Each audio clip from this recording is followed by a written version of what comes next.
ബെണ്ടനെ പോലെ പോസ് ചെയ്യോ ഓസ്ലറെ?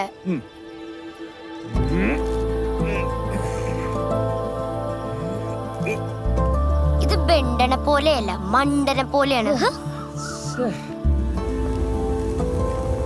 Next pose. മര്യാദക്ക് പോസ് ചെയ്യോ ഓസ്ലറെ? മോളു ഇനി പപ്പ ഒന്ന് റെസ്റ്റ് ചെയ്യട്ടെ. വണ്ടി ഓടിച്ചോടിച്ചോടിച്ചോടിച്ചു മടുത്തു. അയ്യോ ഓസ്ലറെ, ആ തക്ഷകൻ അതൊന്നും പറഞ്ഞു തീർത്ത് പ്ലീസ്. എത്ര നേരമായി ചോദിക്കണു? 7 ദിവസത്തിനുള്ളിൽ സർപ്പം കടിച്ച് മരിക്കുമെന്ന് ശൃംഗി മഹർഷി പരീക്ഷത്ത് രാജാവിനെ ശപിച്ചു. പേടിച്ച മഹാരാജാവ് ഒരു ജലാശയത്തിന്റെ നടുവിൽ ഒരു ഗോപുരം പണിത് അതിനകത്തിരിപ്പായി. എന്നിട്ട് 7 ദിവസങ്ങൾ കഴിഞ്ഞു. 7ാമത്തെ ദിവസം സൂര്യാസ്തമയത്തിന് മുമ്പ് അദ്ദേഹത്തെ കാണാൻ കുറച്ച് മഹർഷിമാരെത്തി. അവർ കൊണ്ടുവന്ന പഴങ്ങളിൽ നിന്നും ഒരെണ്ണം എടുത്ത് മഹാരാജാവ് പൊട്ടിച്ചു. രാജാവിന് അറിയില്ലായിരുന്നു ഒരു കുഞ്ഞി പുഴുവിന്റെ രൂപത്തിൽ അതിനകത്ത് തക്ഷകൻ ഒളിച്ചിരിപ്പുണ്ടായിരുന്നുവെന്ന്. ഓസ്ലറെ, ഓ, ഈ സ്റ്റോറിയുടെ മോറൽ എന്താ? മോറല് പിന്നെ ആരാ ഓസ്ലറെ? ഇവിടെ റേഞ്ച് ഇല്ലല്ലോ. അനിഷ, ഇതാരാ ഇങ്ങോട്ട് വിളിക്കുന്നത്? ഇങ്ങോട്ട് വരുന്ന കാര്യം ആരോടെങ്കിലും പറഞ്ഞായിരുന്നോ? ഇല്ല, ചിലപ്പോ കെയർ ടേക്കർ പഴനിയായിരിക്കും. ഇവിടുത്തെ കാര്യങ്ങളെല്ലാം ഓക്കെ ആണോന്ന് അറിയാനാ. അപ്പൊ മോറൽ? ഹലോ, മോറല് മോറൽ ഇല്ലേ? മോറലുണ്ട്. ആ കൊടുക്കാവേ. ആരാ? ദാ ഓസ്ലർക്കാ. ഹലോ ഹലോ സാർ, ഇത് മൂന്നാർ പോലീസ് സ്റ്റേഷൻ എന്നാണ്. സാറോട് ഉണ്ടെന്ന് സാറിന്റെ ഓഫീസ് വഴി അറിഞ്ഞു. സാറിന്റെ വെക്കേഷൻ ആണെന്നറിയാം. വേറെ വഴിയില്ലാത്തോണ്ട് ബുദ്ധിമുട്ടിക്കുക സാർ. എന്താ? ഇവിടെ ഒരു ടൂറിസ്റ്റ് കോട്ടേജിൽ ഇരട്ട കൊലപാതകം നടന്നു സാർ. കൊല്ലപ്പെട്ട 2 ബ്രിട്ടീഷ് പൗരന്മാരാണ്. ഞങ്ങൾ ബോഡി ഇവിടുന്ന് മാറ്റുന്നതിന് മുമ്പ് സാർ ജസ്റ്റ് ഒന്ന് നോക്കണം. വിദേശകാര്യ മന്ത്രാലയം അടക്കം ഇൻവോൾവ് ആണ് sir. So we need to be very precise sir, please. വരാം. Job calling? ഒരു 1/2 മണിക്കൂർ നിങ്ങളൊന്ന് അൺപാക്ക് ചെയ്ത് സെറ്റ് ആകുമ്പോഴത്തേക്കും ഓസ്റ്റർ ഓടി വരാം.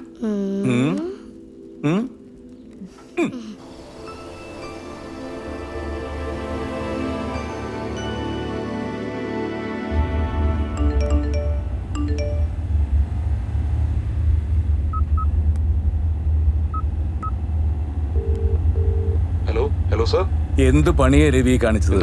2 ദിവസമെങ്കിൽ 2 ദിവസം ഭാര്യയും മോളും ഒക്കെ ആയിട്ട് സന്തോഷമായിട്ടിരിക്കാന്ന് വിചാരിച്ചിട്ടില്ലേ ഹൈ റേഞ്ചിൽ വന്ന് റൂം എടുത്തത്. ഇതിപ്പോതാ വന്ന് കയറി ഉടനെ ലോക്കൽ പോലീസ് സ്റ്റേഷനിൽ നിന്ന് കോള്. ഉടനടി അങ്ങോട്ട് ചെല്ലാൻ. നിങ്ങളോട് ആരാ എന്റെ കോട്ടേജിന്റെ നമ്പർ കൊടുക്കാൻ പറഞ്ഞു? ഇല്ല സാർ, ഞങ്ങൾ ആർക്കും നമ്പർ കൊടുത്തിട്ടില്ല. പിന്നെ ഇങ്ങോട്ടാരും നമ്പർ ചോദിച്ച് വിളിച്ചുമില്ല. അതുമല്ല, സാർ ഇങ്ങോട്ടാ പോയെന്ന് ഞങ്ങൾക്ക് ആർക്കും അറിയില്ലോ sir. Hello hello sir, hello.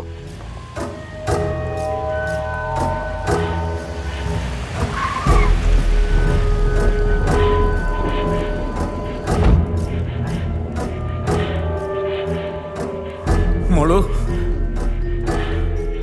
Jenny, Anisha,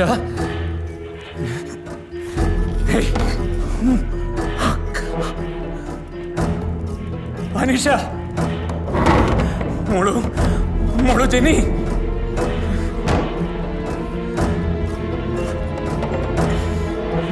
Jenny, Anisha, Jenny, മോളു.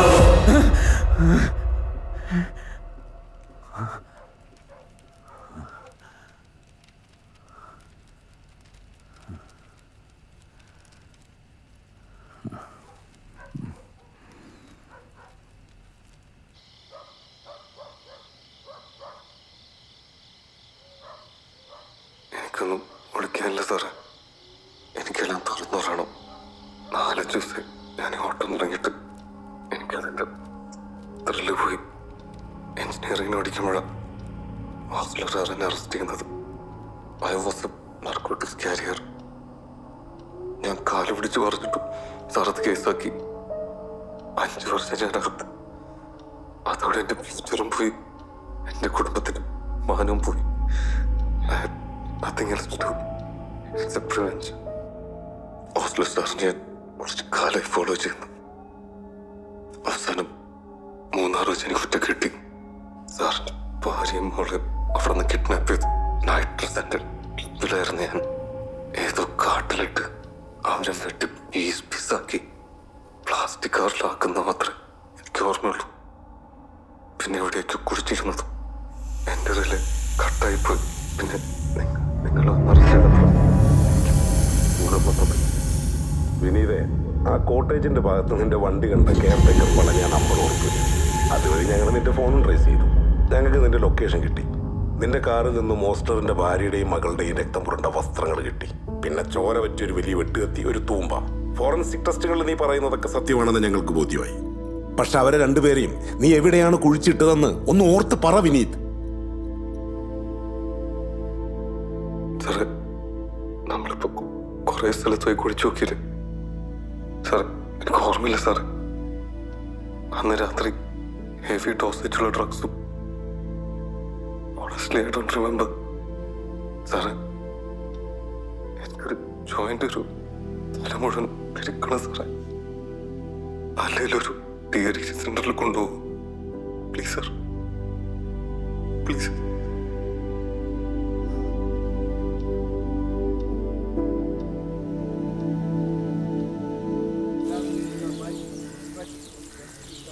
പ്രസാദ് സാർ കുറച്ചധികം ലീനിയൻ്റാന്ന് തോന്നല്ലോ. യൂണിഫോം വേണ്ട, മുടി വെട്ടണ്ട, ഓഫീസിൽ എല്ലാ ദിവസവും പ്രസൻ്റായി, കാര്യങ്ങളൊന്ന് സൂപ്പർവൈസ് ചെയ്താൽ മാത്രം മതി, സാലറി കൃത്യം കിട്ടും. കൊള്ളാലോ. രാജിവെക്കാൻ ശ്രമിച്ചതാ, സാറ് സമ്മതിച്ചില്ല. തന്നെ ബാധിച്ചിരിക്കുന്ന വിഷാദരോഗത്തിൻ്റെ തീവ്രത കുറയുന്നില്ല എന്ന് മാത്രമല്ല, ദിനം തോറും കൂടി വരികയും ചെയ്യുന്നു. റീസൺ എന്താണെന്ന് നമുക്ക് രണ്ടുപേർക്കും അറിയാം. തനിക്ക് തൻ്റെ ഭാര്യയുടെയും മകളുടെയും റിമെയിൻസ് ഇതുവരെ കണ്ടെത്താനായിട്ടില്ല. അവർക്കൊരു പ്രോപ്പർ സംസ്കാരം, ഒരു കല്ലറ, ഇതൊന്നും അത്യാഗ്രഹങ്ങളല്ല Osler. But fate is against us. തൻ്റെ ഭൂതകാലവുമായി താൻ പൊരുത്തപ്പെട്ടാൽ മാത്രമേ തൻ്റെ ഈ ഉറക്കമില്ലായ്മയിൽ നിന്നും തനിക്കൊരു മോചനമുള്ളൂ. ഇത്തരം വലിയ പേഴ്സണൽ ട്രാജഡികളിൽ വീണുപോയിട്ടുള്ള, അതിൽ നിന്നും തിരിച്ചു വന്നിട്ടുള്ള എല്ലാവരും കാലങ്ങളായി ഫോളോ ചെയ്യുന്ന ഒരു മന്ത്രം മാത്രമേ ഉള്ളൂ: ലെറ്റ് ഗോ.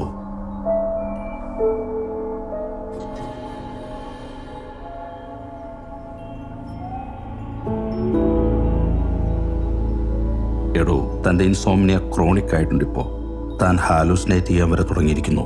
താൻ മരുന്നുകൾ വേണ്ടാന്നൊരു തീരുമാനത്തിൽ ഉറച്ചു നിൽക്കുന്നുണ്ട്. നമുക്കൊരു കാര്യം ചെയ്യാം, സൈക്കോളജി വിട്ട് ഫിസിയോളജി പിടിച്ചു നോക്കാം. പരമാവധി ശാരീരിക അധ്വാനം ചെയ്യുക, അങ്ങനെ ശരീരത്തെ ക്ഷീണിപ്പിക്കുക. ഒരു ഘട്ടം കഴിയുമ്പോൾ ശരീരം താനെ ഷട്ട് ഡൗൺ ആവും. താൻ കുറച്ചെങ്കിലും ഉറങ്ങും. നമുക്കതൊന്ന് ശ്രമിച്ചു നോക്കിയാലോ?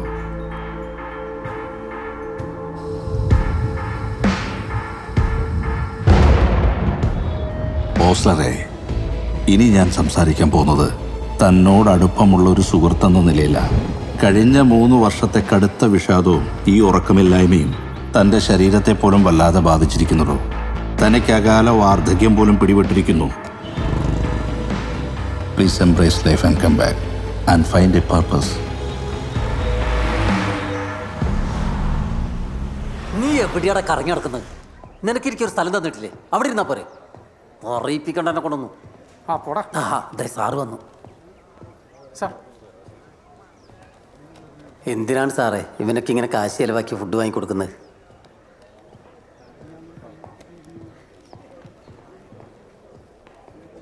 എത്ര കാലായില്ലേ? പാവം.